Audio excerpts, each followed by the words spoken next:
Welcome to this video on using the 1911 census. From my family history page, you need to click on and open the link to Ancestry. Looking along the button bar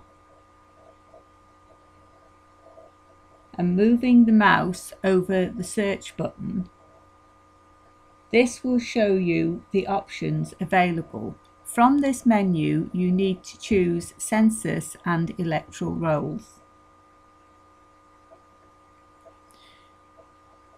You should now see the search menu.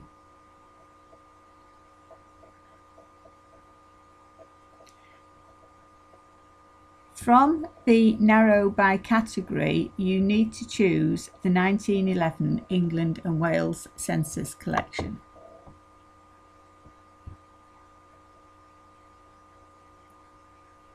You're now ready to do some searching. To see how this works, I suggest you use the first and last name of your grandfather, Ancestor 3. In my example, I'm going to use our famous friend, John Doe.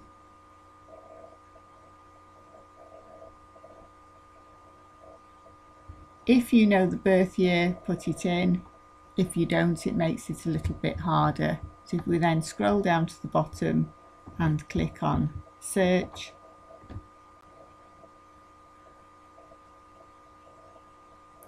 we will then get a list of results.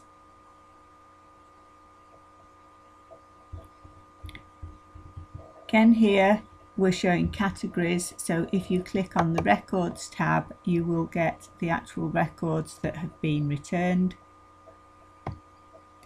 And as you move the cursor over them,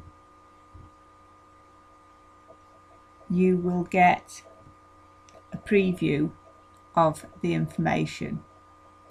So if you are not sure which one it is, you can move over these looking for the one that you want.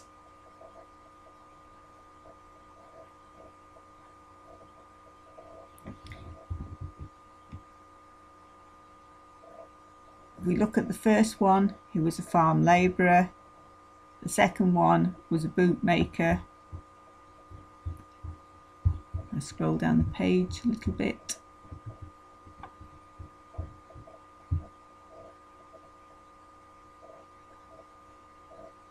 This one was a traction engine driver. So you can use this information to try and find your ancestor. You will notice here it says See More. If we click on See More,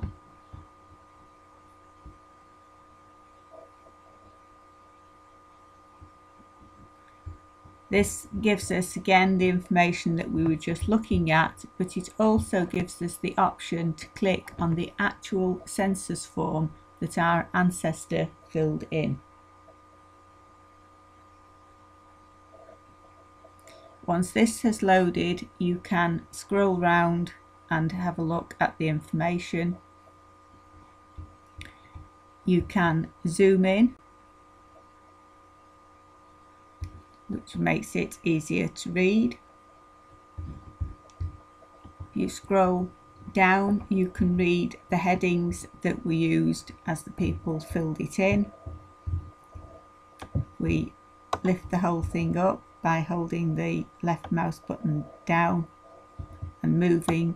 On the 1911 census, they were interested in how many children had been born alive. So not only did they ask people how many years they'd been married, they asked how many children had been born alive and how many were still living. This one is actually quite unusual because they've had 6 children and they're all still living. And if you look, there are 5 children listed on here of reasonable ages.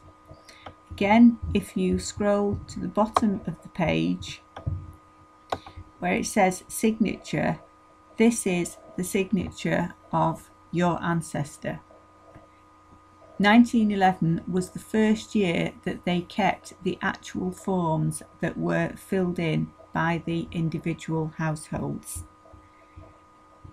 It tells you here the number of rooms in the house, as well as the postal address, and the enumerator filled in the number of people in the household. This one you can save to your computer. So if you click on the save, click on save to your computer, and then follow the instructions you used before to save this directly onto your computer.